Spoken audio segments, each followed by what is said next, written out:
Irmãos, vamos lá então. Nós começamos semana passada a tratar um pouquinho sobre a antropologia bíblica, né? Estudar um pouquinho sobre o homem. E hoje nós vamos continuar aí debaixo aí da direcionamento. Nós tratamos de como o homem surgiu, fizemos uma distinção da visão cientificista e da perspectiva bíblica. E vimos que para sermos,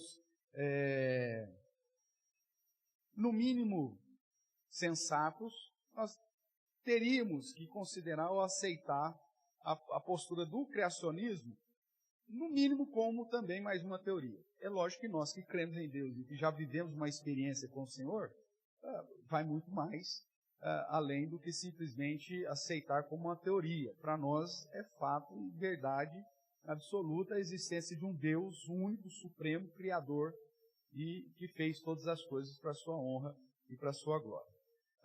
E vimos então, segundo lá a nossa confissão de fé, que depois de haver feito, isso aqui está entre aspas, porque nós estamos citando a confissão de fé, depois de haver feito as outras criaturas, Deus então criou o homem, macho e fêmea. Tratamos um pouquinho disso também a semana passada, uma vez que estamos aí vivendo mais um período, né, de confronto das ideologias que apresentam o fato das possibilidades aí de gênero, e na visão bíblica o que nós temos é macho, fêmea, e orientação sexual, heterossexualismo. Por isso deixa o homem pai e mãe e une-se à sua mulher, tornando-se os dois uma só carne. Então, na visão bíblica, dois gêneros, macho e fêmea, né? X biologicamente falando, XY, como não tem isso, não tem XW, não tem YZ, é XX e XY, não é isso? Na biologia, pelo menos até agora, é isso aí.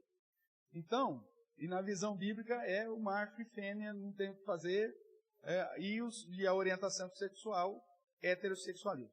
Um homem, uma mulher, né, formando aí aquilo que o próprio padrão de Deus estabelece. E aí, na sequência aqui do texto da confissão de fé, diz que Deus criou esse homem, macho e fêmea, com almas racionais e imortais. Então vamos dar uma olhadinha nisso? Eu convido você a abrir lá no Salmo de número 8.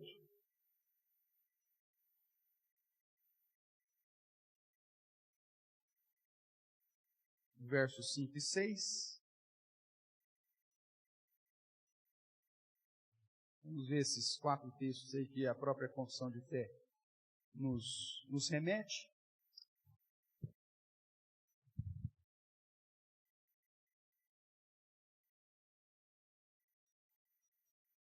Salmo 8, 5, 6 vai dizer assim. Vou ler aqui para fazer o sentido aí, né? A partir do verso 3.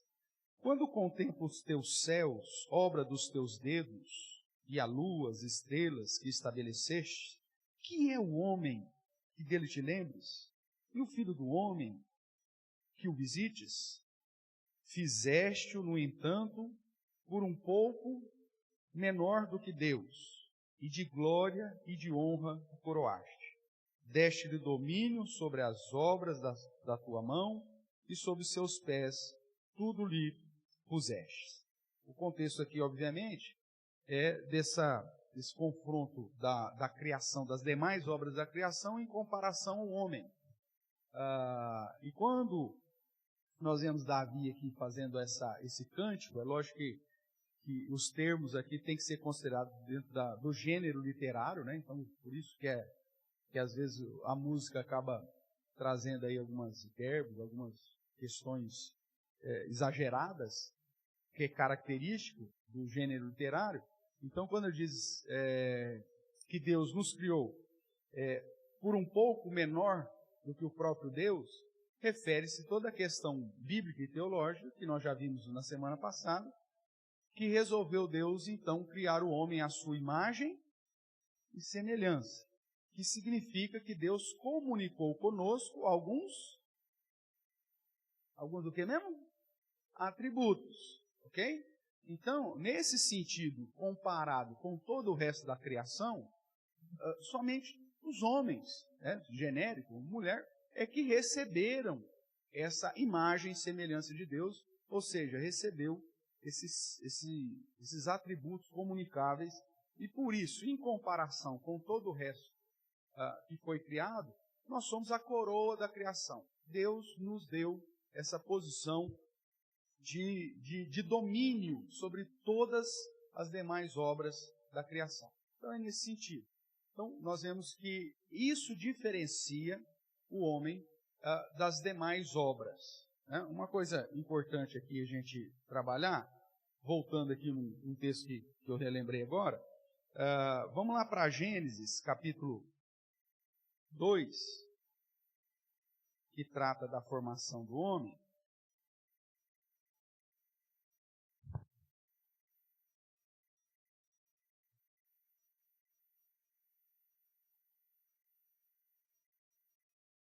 E aí nós temos aqui, a partir do verso 4, a seguinte situação. Lembrando que dentro da característica literária oriental, em especial judaica, eles usam sempre o chamado paralelismo, as seções ou os ciclos paralelos. No capítulo 1 de Gênesis, ele descreve sobre a criação de um modo geral, e depois no capítulo 2, ele vai falar da mesma criação, só que agora enfatizando a criação do homem e da mulher. Tudo bem? Não é que Deus criou um homem lá em Gênesis 1:26 e agora está criando Adão e Eva. É simplesmente uma característica literária judaica de paralelismo. É aquilo que a gente tem estudado, inclusive, em Apocalipse, e vemos que ele fala e refala 7 sessões explicando a mesma coisa, só que dando ênfase em uma perspectiva progressiva.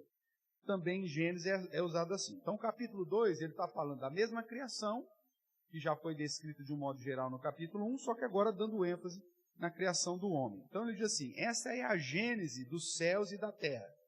É o princípio, né, dos céus e da terra. Quando foram criados, quando o Senhor Deus os criou. Não havia ainda nenhuma planta no campo da terra, pois ainda nenhuma erva do campo havia brotado, porque o Senhor Deus não fizera chover sobre a terra. E também não havia homem para lavar o solo. Mas uma neblina subia da terra e regava toda a superfície do solo. Então, formou o Senhor Deus o homem do pó da terra e lhe soprou nas narinas o quê? Fôlego de vida. E o homem passou a ser alma vivente. Essa expressão alma vivente, irmãos, é o que nos diferencia das demais obras da criação. Todas as outras criações, Deus disse, haja isso, faça aquilo outro, tal. E aí a Bíblia vai apresentar isso como que Deus criou os seres viventes, inclusive. Não só os inanimados, mas todos os seres vivos. Cachorrinho, gatinho, coelhinho, tudo mais. Tudo bem? Seres vivos. Seres viventes. A plantinha, tudo mais. Quando ele vai tratar do homem, diz que Deus fez esse homem do pó. Né? Há uma diferença aqui, que Deus então formou o homem do pó e soprou nele o fôlego de vida, fazendo com que esse homem se tornasse, então o homem passou a ser alma vivente. Então quem tem alma são apenas os homens, os seres humanos. Ok? Então, em dias de exaltação PET, muitas vezes com plano de saúde PET, com plano funerário PET, né? Daqui um dia vão contratar outro cachorrinho para uivar no velório do seu pet. Já vai ter o, né? Estou dando ideia aqui, vai saber se já não tem. Mas em dias da exaltação PET, a perspectiva bíblica é que toda a criação, todo ser vivo tem alma. Não. Só quem tem alma é quem?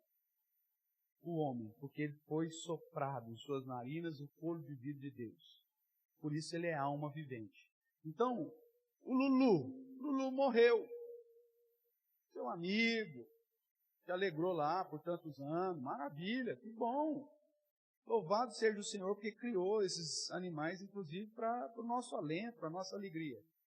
Mas e agora, pastor? Onde foi a alma do Lulu? Olha, que alma? Lulu tem alma? Não tem. Lulu, o Totó. Fala Lulu, você vai pensar que é o Lulu Santos. O Totó, então. O Lulu tem, né? Santos. É um homem. Mas o Totó. E o Totó? Não, o Totó não tem alma. É igual a sua samambaia lá, que você esqueceu de regar e ela secou. Pastor, eu vi até a alma da samambaia saindo. Assim, não viu. Não tem como. Porque é só ser vivo. E nós somos alma vivente. Então é essa a diferença. Pastor, vai ter céu dos cães, céu dos gatos, céu dos peixinhos dourados? Não tem, porque eles não têm alma. Glorificam a Deus pelo fato de terem sido criados, né? Sofrem com a queda de Adão. A Bíblia diz que toda a criação geme e sofre por causa da queda de Adão. Por isso que seu cachorro é desobediente, inclusive. Né? Mas isso não faz dele um pecador, porque ele não tem alma. E nem faz dele alguém necessitar de redenção, porque ele vai simplesmente voltar ao pó. Porque o ser vivente, quando termina o seu ciclo de vida, a única coisa que acontece é que ele volta ao pó. Agora o homem não. Na sua essência, além do pó que ele foi formado, ele recebeu o fôlego de vida. E é por isso que o outro texto aí, que na nossa sequência, lá de Eclesiastes 12, vai nos mostrar essa mesma realidade. Vai para lá comigo. Daqui a um dia, já teve tentativa, né? Eu não sei como que os caras estão fazendo isso na igreja católica. Missa de 7º dia para o Totó. Já teve tentativa. E eu já fiquei sabendo que já aconteceu isso em algum lugar. Aquela carinha assim, né, que a gente manda, né? Você vai falar uma coisa dessa. Meu Deus do céu.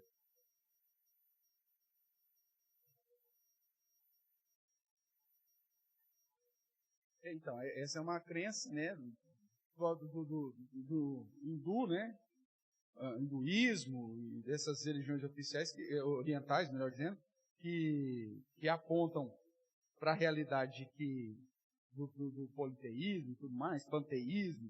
Então, que tudo pode ser sem reencarnar. Então, ele fala assim, rapaz, eu estou olhando aqui meu cachorro aqui, ele tem uma expressão do meu avô, cara. Eu acho que meu avô se reencarnou nesse infeliz aí. Inclusive tem a mesma mania de deitar na poltrona que era do meu avô. Deve ser. Então, dentro dessas religiões que acreditam em reencarnação, eles colocam os seres vivos todos dentro de um pacote. Inclusive, você não pode matar uma barata, porque pode ser que seja sua tia, que voltou. Né? Pensou? Você pisar na tia?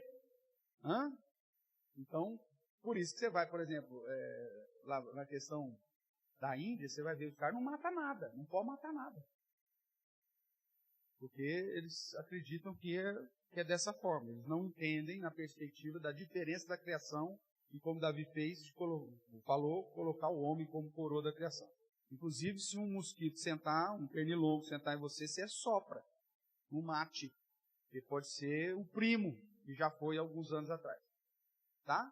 É lógico que, não zombando da crença deles, mas ao mesmo tempo mostrando em comparação com aquilo que a palavra de Deus, que para nós é a revelação de Deus, apresenta, isso seria impossível. Tudo bem? Então, o totó, a samambaia, a barata, você não precisa fazer missa de 7 dias para eles, você não precisa, né? Tem gente que fala, pastor, e orar pelos bichos, pastor? Em que sentido? Pela salvação dos bichos, não tem como você fazer um negócio. Agora, Deus se preocupa com as criações? Sim. E Ele manda a gente cuidar bem delas? Sim. Você vê que um dos argumentos de Deus para salvar Nínive foi justamente que tinha animais lá. Lembra disso? Né? Então, é obra da criação, glorificam a Deus. Só que o problema é que hoje as pessoas têm colocado no pet, feito do pet, o Deus deles. Olha só que coisa. Quem comanda a vida deles, a satisfação deles, a alegria deles, o bem-estar dele é o pet. Se o pet morre, pelo amor de Deus, né? Irmãos, você chora quando a samambaia morre. A suculenta. Eu tenho uma teoria que suculenta deve ser uma planta extraterrestre que tem o objetivo de dominar a Terra. Porque aonde cai uma gotinha daquilo lá, dali a pouco tem 200 suculentas juntas. Não é assim que funciona? É. Aquilo lá morre e brota com uma facilidade. Aí você chora por causa de uma suculenta? Não. É a mesma coisa, irmãos. São apenas seres vivos. Tudo bem? Enquanto você tem, cuida bem, glorifica a Deus, tratando da obra da criação como deve ser. Mas não faça dele um Deus no seu coração. Ok? Então vamos lá. Eclesiastes, capítulo 12, o verso de número 7. Vamos ler juntos aí? 12, 7. Diz assim a palavra: E o pó volte à terra como era, e o espírito volte a Deus que o deu. Vemos lá que é chamado esse fôlego de vida de alma. Por isso que o ser humano passou a ser chamado de alma vivente. Aqui, o termo usado é espírito. Porque no hebraico, espírito, ruar, é a mesma palavra para vento, para sopro. Então, quando no hebraico você fala ruar, é esse fôlego, esse vento, é esse sopro.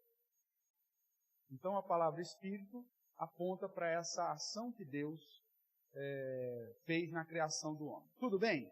Então, aqui nós temos já um ponto importante para definirmos a essência do homem, né? Qual a essência do homem?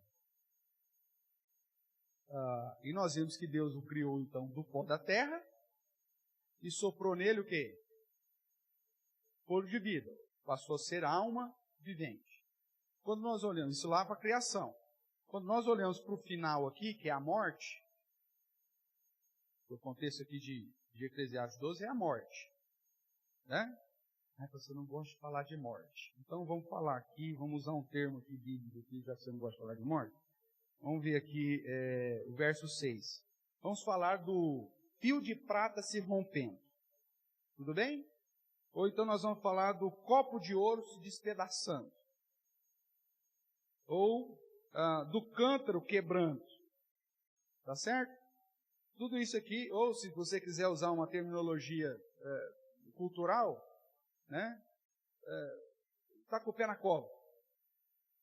Né? Ou você não quer falar demais, fala assim, bateu as botas. Então, para quem não gosta de nós não estamos falando de morte, nós estamos falando de bater as botas, tá bom? Então, quando se bate as botas, segundo o verso 7, o que acontece? A minha matéria, o meu corpo, foi feito do pó da terra, volta ao pó. O pó volta à terra como era. E o espírito, que aqui é sinônimo de alma, vai para onde? Volta para Deus. Por que volta para Deus? Porque foi Ele que deu. Tudo bem? Então, dentro da essência do homem, nós temos duas partes: corpo e alma. Nós vamos ver daqui a pouco a distinção, mas corpo e alma, ou corpo e espírito. Porque na visão bíblica é a mesma coisa. Tá joia? Então, essas almas são racionais e são imortais. Vamos dar uma olhada agora em Mateus 10, 28.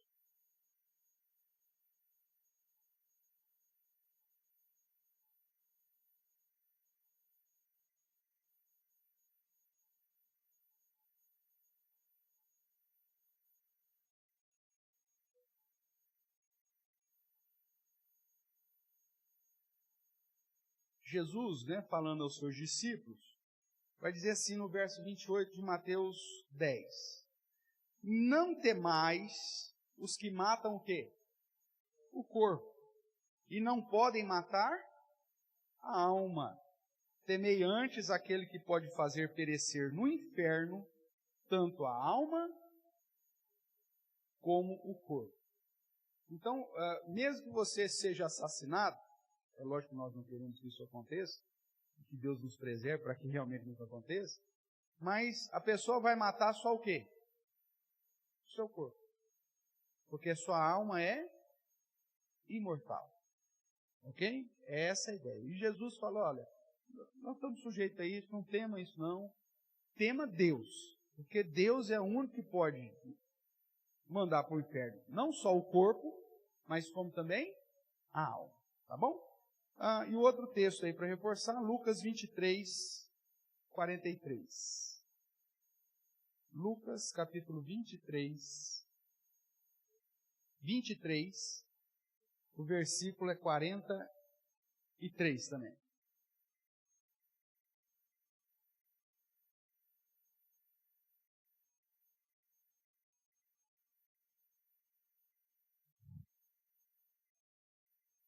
Você tem aqui, Lucas 23, verso 43, a situação do ladrão da cruz, que estava ali prestes para morrer, o corpo dele, obviamente, seria ali ainda quebrado lá pelos romanos, ele seria sepultado, mas o que Jesus diz para ele? Verso 43. Jesus lhe respondeu, em verdade te digo que hoje estarás comigo no paraíso. Depois nós vamos estudar os outros textos que apontam para isso, principalmente Tessalonicenses, né? Mas a visão bíblica é o seguinte, o que acontece? É o assunto mais para frente, mas já vou pontuar. O que acontece quando a pessoa morre? O corpo volta ao pó, como diz Eclesiastes, mas o espírito vai para Deus. Então, quando Jesus disse a o ladrão da cruz lá que havia reconhecido Jesus como Messias, ele fala, hoje mesmo estará comigo no paraíso. Referia ao seu corpo ou à sua alma?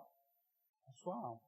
Mesmo porque nós ainda não passamos pela ressurreição final, onde o nosso corpo será transformado, unido novamente à nossa alma, e aí viveremos eternamente com o Senhor num corpo glorificado. Pastor, como que é esse corpo glorificado? Nós vamos estudar mais à frente também, mas é a ideia de um corpo que é tangível, porém revestido de capacidades extrafísicas, vamos dizer assim. Né? É o exemplo do corpo de Cristo. Quando Jesus ressuscitou, o seu corpo já como primogênito da ressurreição eterna, ele tinha um corpo que era tangível, dava para você, tanto é que ele chega para Tomé e fala o que para Tomé? Toca aqui, meu filho. Vocês estão achando que eu sou um fantasma? Toca aqui, põe a mão aqui, e o dedão aí. Tá. Então era tangível, só que ao mesmo tempo a Bíblia diz que as portas, janelas, estavam tudo fechado e de repente, plim, shalom. Né? Paz seja convosco. Ou então ele fala assim, ó, estou aqui agora e vamos para tal lugar. E dali um segundo ele já está nesse outro lugar lá, não sei quantos quilômetros de distância. Então, é algo que nós não compreendemos como será esse corpo glorificado. Mas é dessa maneira que a Bíblia apresenta a semelhança do corpo de Cristo. Nós vemos Jesus, inclusive, depois de ressuscitado, comendo lá um peixinho com mel, né? Fez um churrasquinho lá de peixe, né? O pessoal, os discípulos que tinham saído para pescar, voltaram, Jesus já estava... Enquanto os discípulos foram pescar, Jesus já estava com a fogueira pronta, o peixe assado, o melzinho no jeito. O pessoal chega, entra aí, já está pronto o peixe. Comeu lá um peixinho, mas o corpo glorificado, mas Jesus comeu o peixinho assado lá, pãozinho com eles.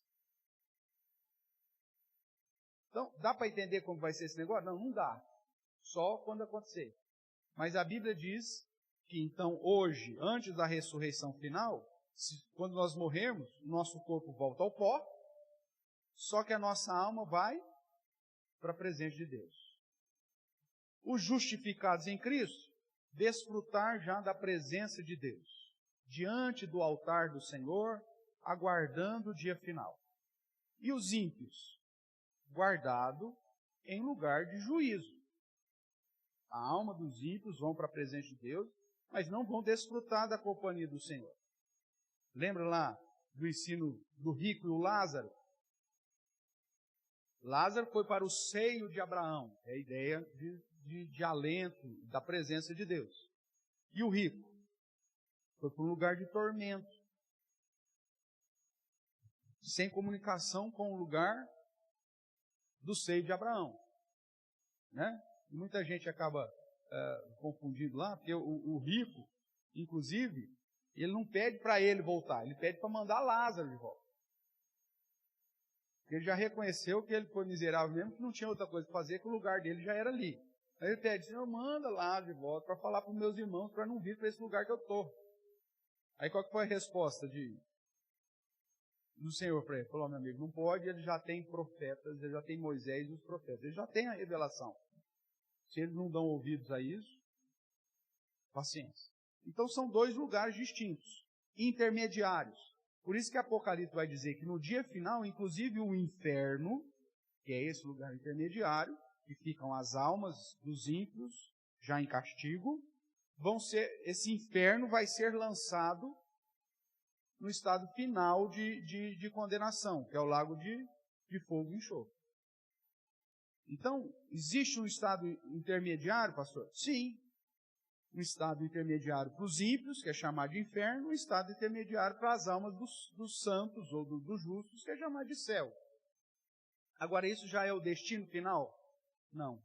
Quando vier o juízo final, o estabelecimento do estado final, a ressurreição, tanto de justos e de injustos, né? A alma volta, o corpo é transformado nesse corpo glorificado, e aí então haverá o julgamento, e aí a separação de fato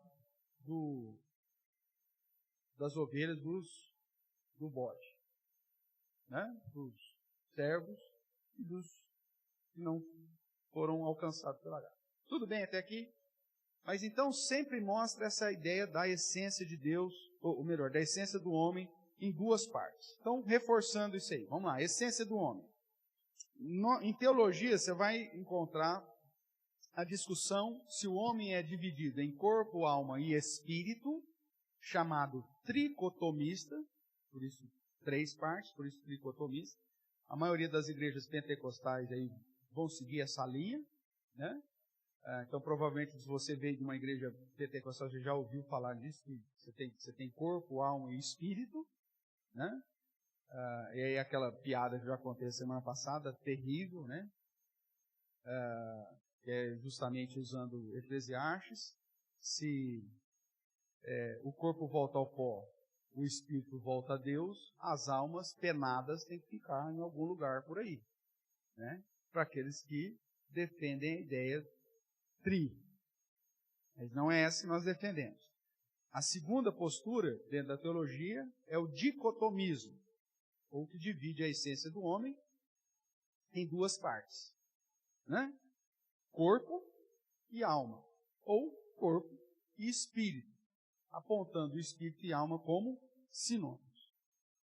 Existem dois textos bíblicos que falam de corpo, alma e espírito. E são esses textos que eles utilizam para falar, tá vendo? Aqui está falando de corpo, alma e espírito. Então tem corpo, alma e espírito. Então vamos estudá-lo para ver se realmente é isso que o texto está ensinando. O primeiro texto que eu quero convidar você a abrir é Hebreus capítulo 4.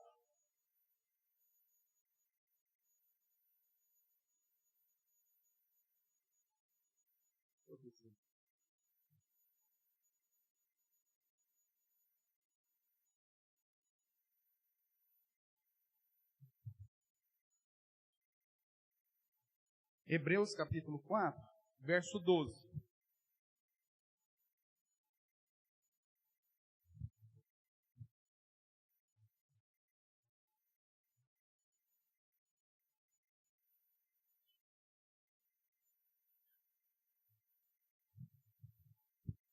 O que diz aí? Vamos ler juntos?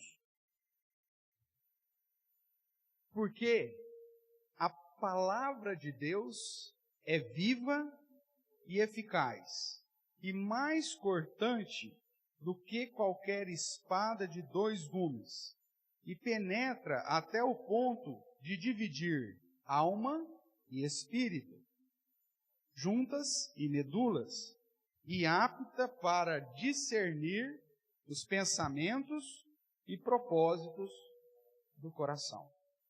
Pastor, está aqui. Dividir alma e espírito. Então, é distinto, pastor. O texto está falando sobre a essência do homem. Pegando só, não precisa pegar nem o contexto geral, mas só o versículo. O versículo está falando sobre o homem, a essência do homem. Não, está falando sobre o quê? A palavra de Deus. Está falando das características da palavra de Deus. E ele está dizendo que a palavra de Deus, ela é viva. Isso aqui é vivo, irmãos. A palavra de Deus é viva. E não só viva. Ela é viva e eficaz. Eficaz em que sentido? Eficaz para quê? Ele diz, eficaz e mais cortante do que espada de 2 gumes, e penetra, tratando dela como eficaz e cortante, ela penetra ao ponto de dividir, aquilo que eu vou te chamar a atenção agora, ao ponto de dividir o que é indivisível.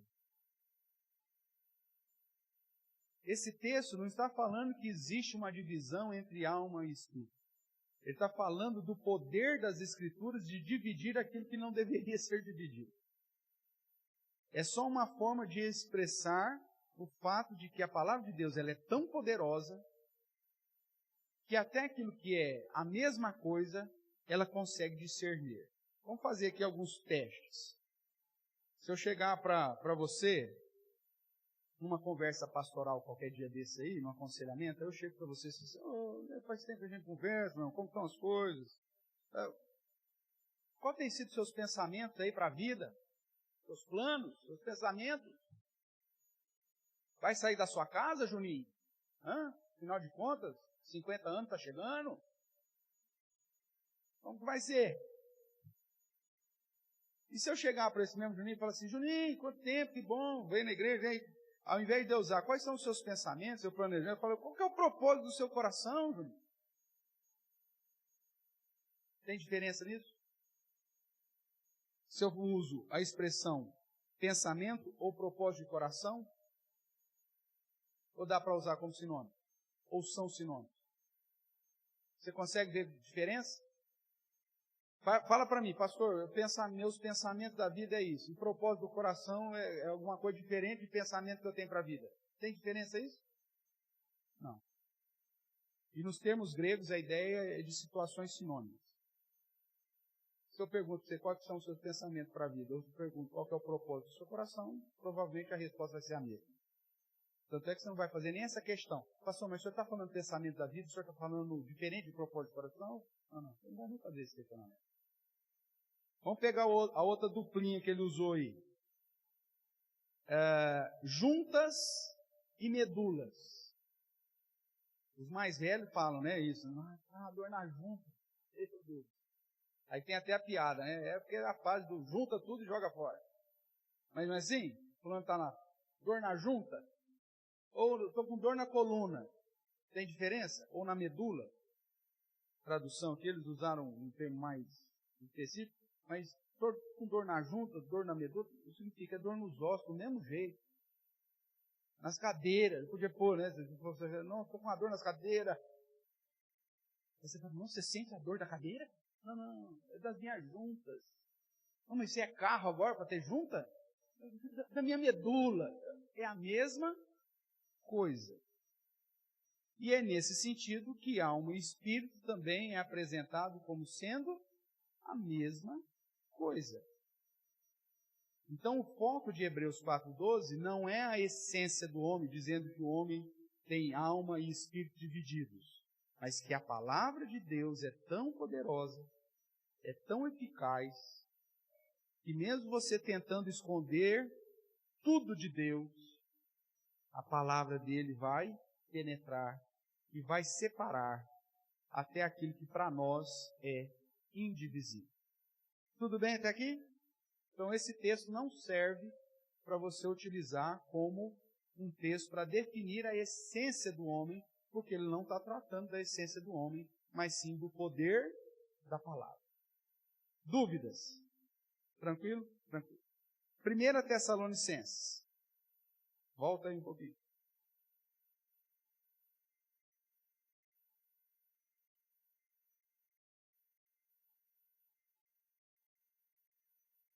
Primeira Tessalonicenses, capítulo 5, verso 23.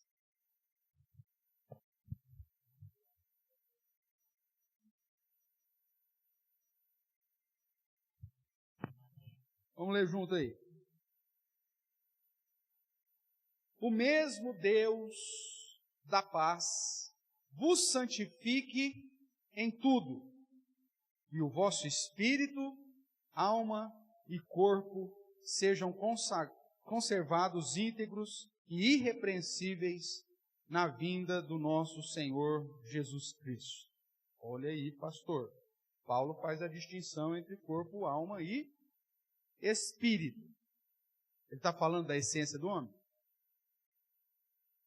Está falando do quê? Ele está falando de santidade, irmãos. Ele está falando desde o capítulo 5 sobre a volta de Jesus e a nossa postura de vivermos em santidade. Por isso ele diz que o mesmo Deus da paz faça o quê? Vos santifique. Então por que ele não fala que Deus santifique no seu corpo e na sua alma tão simplesmente? Primeiro, Paulo era apóstolo de quem? Dos judeus? Não, ele foi chamado para ser apóstolo de quem? Dos gentios. Quem são os gentios? Todos os outros povos não judeus. Tudo bem? Essa é a distinção. Não é gentil com ele, tá? Porque senão não ia ser apóstolo para ninguém. Miserável pecador. Mas, então, para os gentios, tá? Que são todos os povos não judeus. Dentro do contexto histórico e cultural da época que Paulo está escrevendo, os gentios eram influenciados por uma cultura chamada helenística. Você que gosta aí de estudar filosofia, de sociologia. Então, o que é a cultura helenística? É a cultura ou a influência da cultura grega sobre os povos. Você se lembra muito bem, aí já falando um pouquinho de história, que antes do Império Romano, quem que dominou o mundo? Qual que era o império anterior ao Império Romano? Ai, gente, eu estou dando uma dica aqui, você já... O grego vai falar diferente. Hã? Não, antes. César já era romano. Antes do Império Romano, depois do persa, os gregos. Tá? Lembra da estátua de Nabucodonosor? Cabeça de ouro, Império Babilônico. Peitoral e braços de prata, os medo-persas. O ventre de bronze, os gregos macedônios. Então o que acontece? Antes dos romanos, quem dominou? Alexandre. Lembra do Alexandre? Alexandre o Grande, né? Dominou boa parte. Mas antes de Alexandre, e bem antes de Alexandre, enquanto ainda do Império Babilônico, Medo-Persa, que acabou trazendo influência também sobre os gregos, questão do escrito e tudo mais, você tem um avanço das polis. O que são as polis? Cidades, né? Gregas. Você tem o surgimento da democracia, da filosofia no sentido do debate, da busca pela verdade, e isso não era só na Grécia.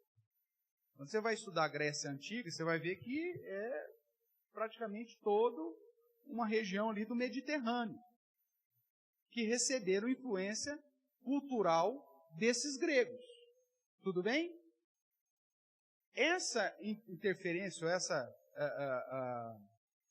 cultural é chamada de cultura helenística. E o grego, ele define o homem, por conta dessa cultura e tudo mais, da filosofia, em 3 partes. Ele vai dizer da matéria, ele vai falar da parte espiritual, esse fôlego de vida, que ele chama de espírito, e os pensamentos, ele vai chamar de psique. Que é o quê? Psique, no grego. Alma. Então, psicologia, na perspectiva literal, seria o estudo da alma. Ok? O termo psique é alma em grego. Então, na cultura helenística, ele faz essa distinção de que, então, você tem a sua matéria, seu corpo, a sua parte que você recebeu de Deus, seja lá que Deus esse que você crê, pode ser de Zeus, pode ser de quem for, e os seus pensamentos, o seu psique, a sua alma.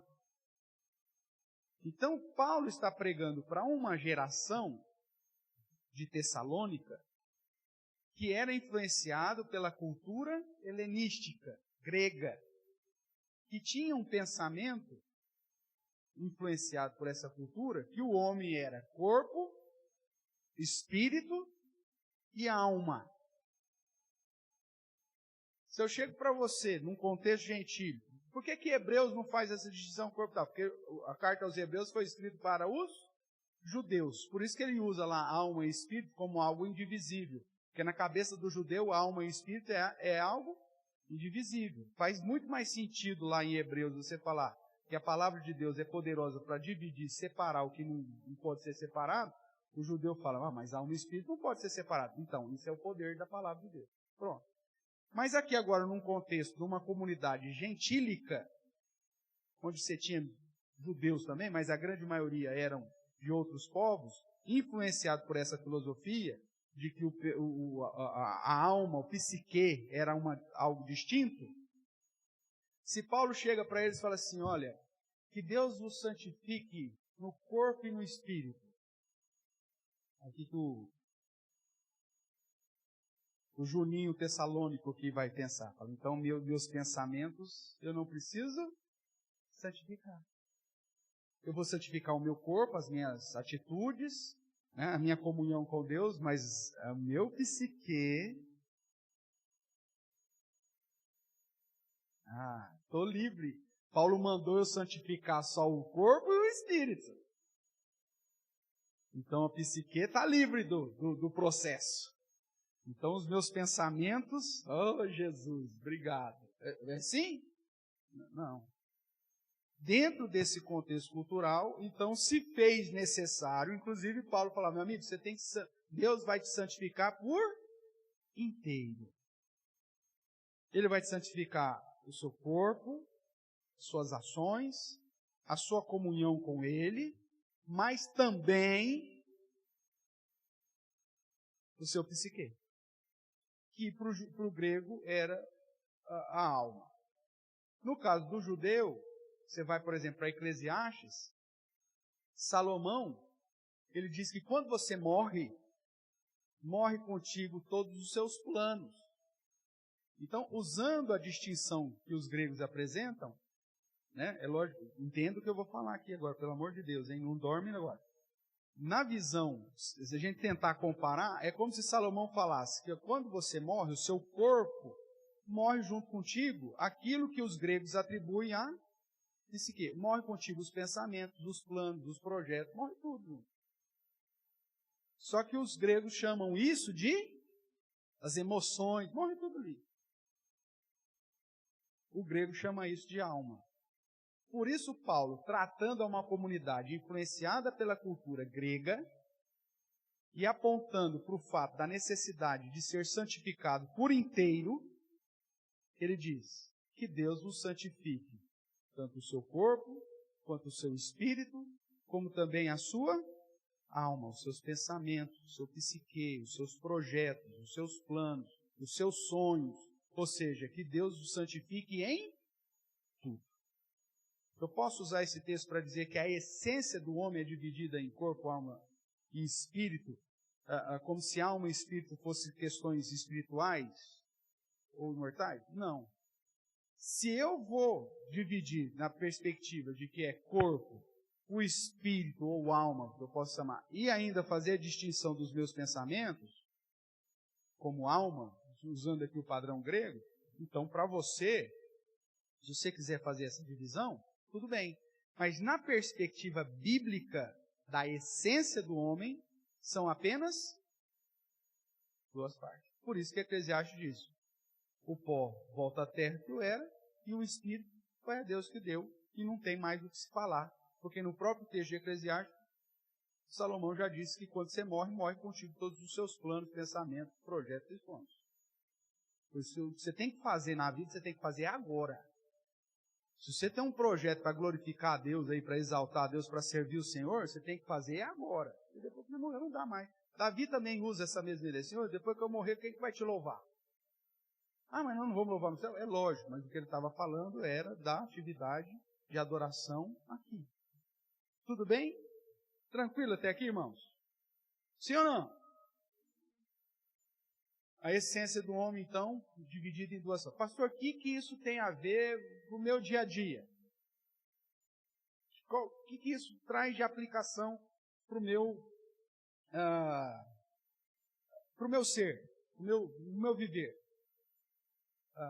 Isso que já de cara, irmão, já te livra de um monte de influência de religiões esotéricas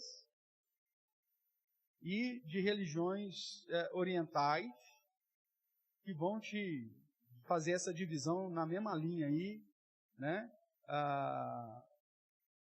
E que tira o foco de que a sua consagração a Deus precisa estar ciente que aquilo que você tem, que te mantém vivo, que te faz diferente de toda a obra da criação, não te pertence.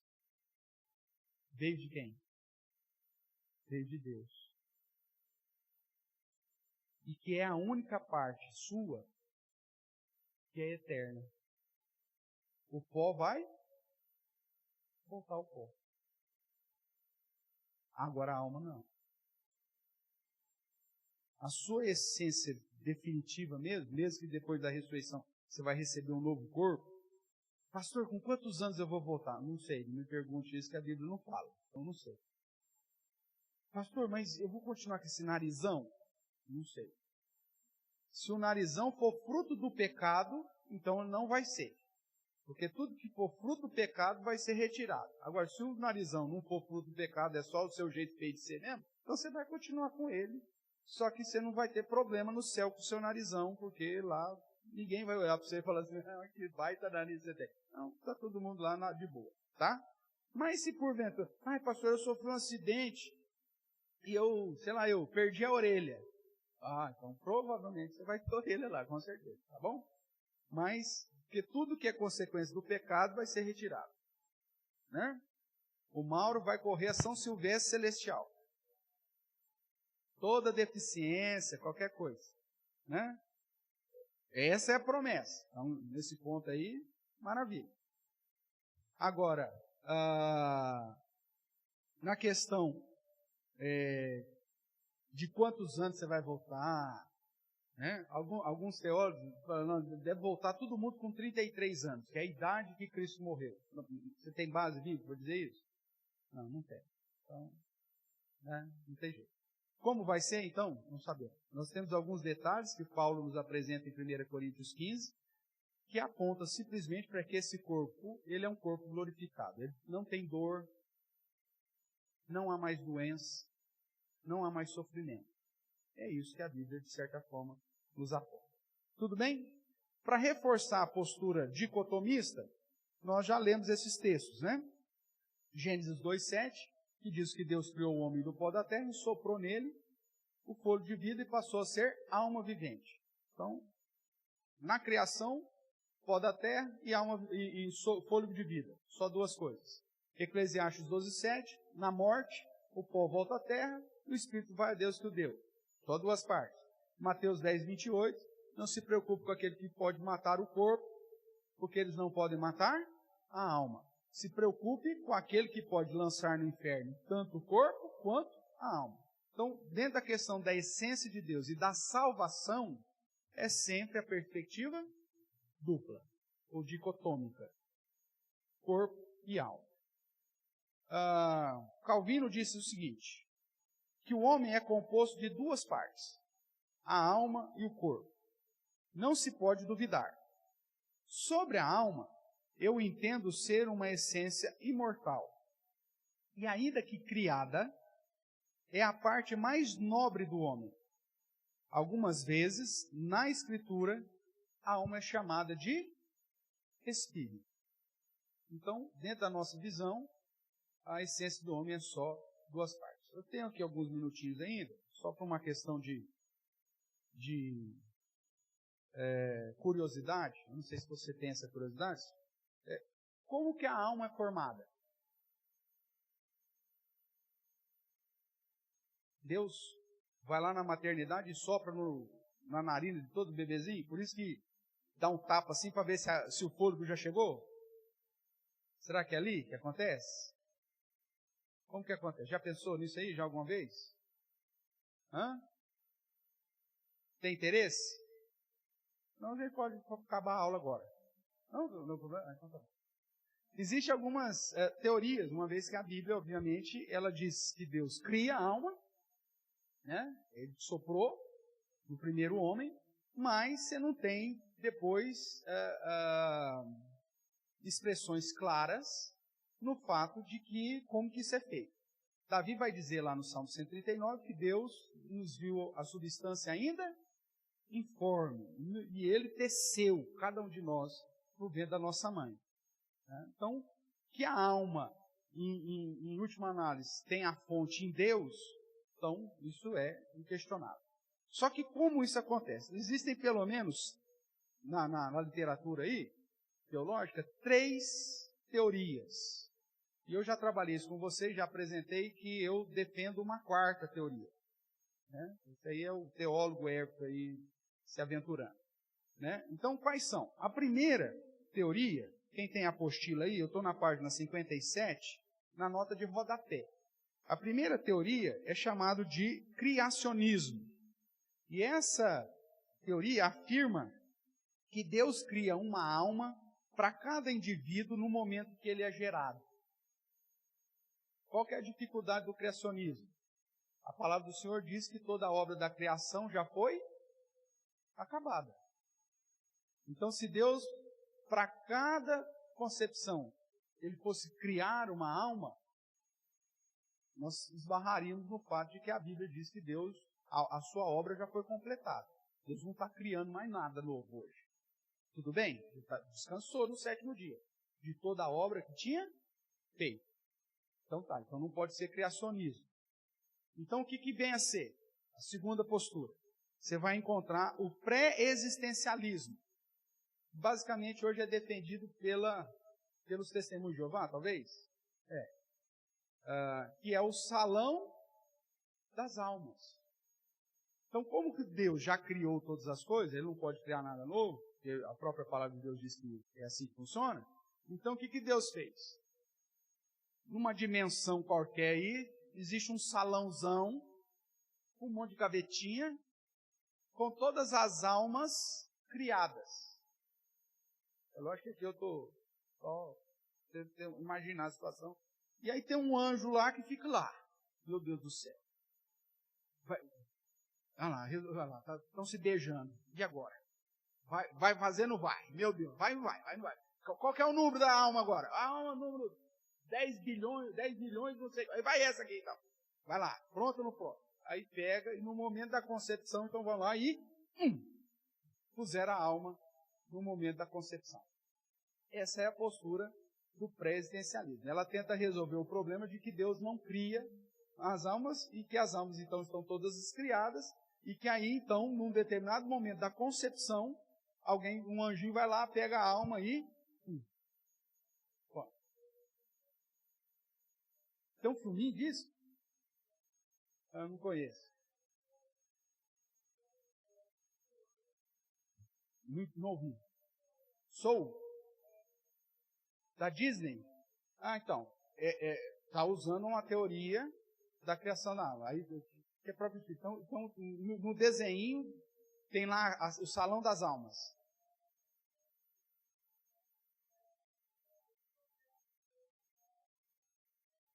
A própria alma escolhe. Então você nunca mais reclama da família que você nasceu. Foi você que pulou na família errada, velho. Segundo a teoria lá do desenho. Tá? Eu não pedi para você ser o pai e sua mãe. Não, meu filho, você que pulou na família errada. Eu não conheço o filme, mas tudo bem. Então, essa é uma teoria que o filme, obviamente, usou para fazer aí a coisinha. A terceira teoria é conhecida na teologia como traducionismo. O que é o traducionismo? Ele afirma que a alma é gerada junto com o corpo, como se fosse uma informação genética que nós recebemos. Né? Então, a alma é transmitida pelos pais ao filho. Essa teoria ela tem uma base muito maior, porque a ideia é o seguinte, diz que todos nós recebemos como herança o pecado de quem? O pecado de Adão, o pecado dos pais, o pecado de Adão, não é isso? Então, como que nós recebemos esse pecado de Adão? Pelo simples fato de sermos descendentes dele. Pela geração. E nós passamos essa mesma informação espiritual, né, pecaminosa, para os nossos filhos. Porque a Bíblia nos garante que a criança já nasce no quê? Em pecado. Ela não nasce pura e se torna pecadora. A Bíblia diz que todos já nascem em pecado, não há um justo sequer. Então, da onde que essa criança recebeu essa informação? Dos pais, que recebeu lá de Adão. Então, a alma, segundo essa teoria, ela é uma informação recebida dos pais também. Então, já na nossa essência, no espermatozoide e no óvulo, segundo com a concepção, pronto. Você fecha uma alma. Tudo bem? E isso aqui é importante. Você fala assim, pastor, isso aí tem importância? Tem. Principalmente em dias que nós estamos tratando a respeito sobre o aborto. Porque dependendo da nossa crença sobre quando e como a alma é formada, nós vamos definir se o aborto é lícito ou não, e nós vamos definir mais que isso. Nós vamos definir se porventura o aborto é lícito, em que momento ele é. Porque vamos pensar aqui na ideia do pré-existencialismo. Vai que a alma demorou para pular lá no embrião. Ou vai, se for o anjo. Se o anjo atrasou, não era Sedex, foi Pac. Demorou 15 dias para chegar. Então alguém poderia dizer, se é pré-existencialismo, existe um tempo em que, quando há concepção, é simplesmente um ajuntamento de células, não tem alma. E se é um ajuntamento de células, não tem alma, eu posso matar. Como uma verruga que você tem, um ajuntamento de células. Então você arranca, queima e joga fora. Agora, se na minha crença, no momento da concepção, espermatozoide, óvulo, já é alma, aí frustra todos os meus planos de pensar em um momento, um minuto sequer, para dizer que é possível você fazer um aborto sem matar um ser completo. Tudo bem? Então, essa definição da nossa crença sobre a formação da alma vai influenciar a nossa prática. Quer ver um outro exemplo dos nossos dias, que é tão importante você definir qual que é a sua crença sobre isso? Inseminação artificial. Se eu creio, dentro da perspectiva traducionista, no momento da concepção, o embrião já é o quê?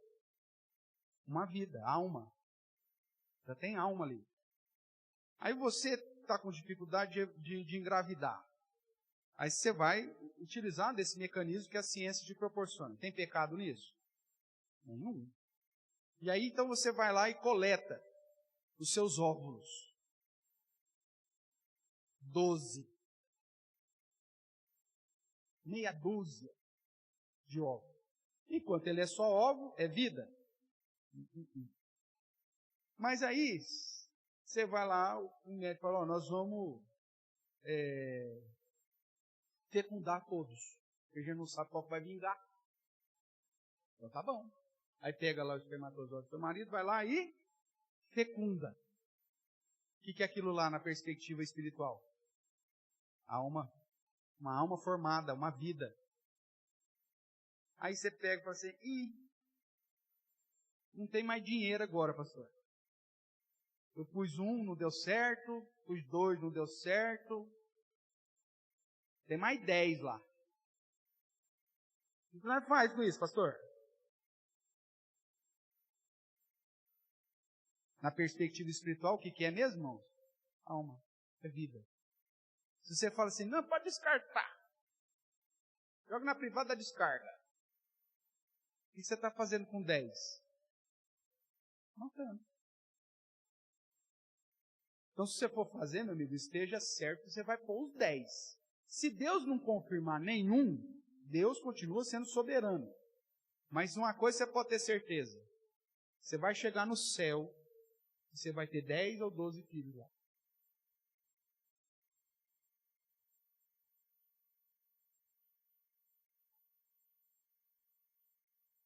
Sério, pastor? Olha, se a alma é imortal,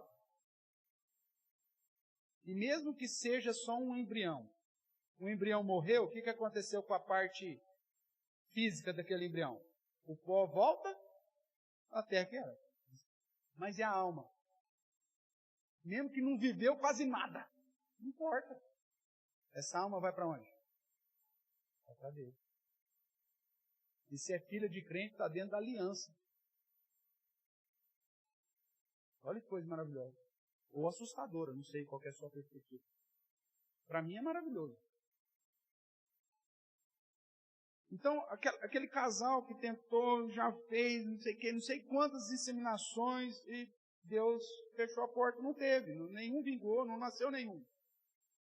Na perspectiva espiritual, cada fecundação que você fez é um filho seu. E lá no céu você vai chegar e de repente vai vir lá, cabeçudinho, joelhinho largo, do jeitinho que você é. Ele vai falar assim, eu sou o fulano. Porque Deus é que vai dar um novo nome para ele. Eu sou o fulano. Aí você fala, mas nem sabia que você existia. Eu fui um aborto, você nem ficou sabendo. Pode falar.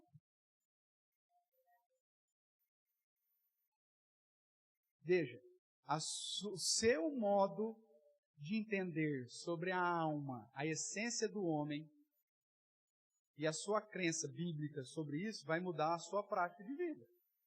Até quanto aos seus métodos anticoncepcionais. Pastor, um casal crente pode usar a pílula do dia seguinte? Se é um casal crente, significa que eles estão casados. Se estão casados, eles podem ter filhos. Aí, por uma questão econômica, ou sei lá, seja lá o que for, não, é que a gente ia fazer um intercâmbio agora, se eu ficar grávida eu vou perder a oportunidade de intercâmbio, tá, então vamos tomar a pílula do dia seguinte. Afinal de contas, foi, né? Ontem aconteceu. E a gente tentou com preservativo, aconteceu algum problema, sei lá né? Então, e agora? Dependendo da sua crença sobre a formação da alma, a sua prática certamente vai ser radicalmente mudada. Ou não? Com certeza. Eu vou tratar disso aqui um pouquinho mais semana que vem, por causa do nosso horário, para não atrapalhar. Então, aí eu vou apresentar a minha. Tá? E aí vou dar as bases bíblicas porque eu diferencio dessas. Eu sigo o tradicionismo, Tá? Eu acredito que a alma é gerada, essa última parte, só que eu tenho um contraponto a mais. Não. A primeira é o seguinte: Deus está criando em cada situação. É Deus que está criando a alma. Também tem o ponto de que hora que Deus que cria essa alma? Na concepção? Depois que tem uma divisão celular que o coraçãozinho começou a bater? Enquanto é saco gestacional, ainda não tem alma. Se é criacionismo, Deus pode criar em qualquer etapa. Agora, o tradicionismo não. Se Deus já colocou no homem a capacidade de que na concepção a alma seja formada, então isso só existe um momento de acontecer. Qual momento? Na concepção. Então você não tem margem de erro aqui. É diferente nesse sentido. Eu sigo o tradicionismo, só que com um contraponto a mais. Se Deus me manter vivo até lá, se Deus quiser, eu compartilho contigo. Tá bom?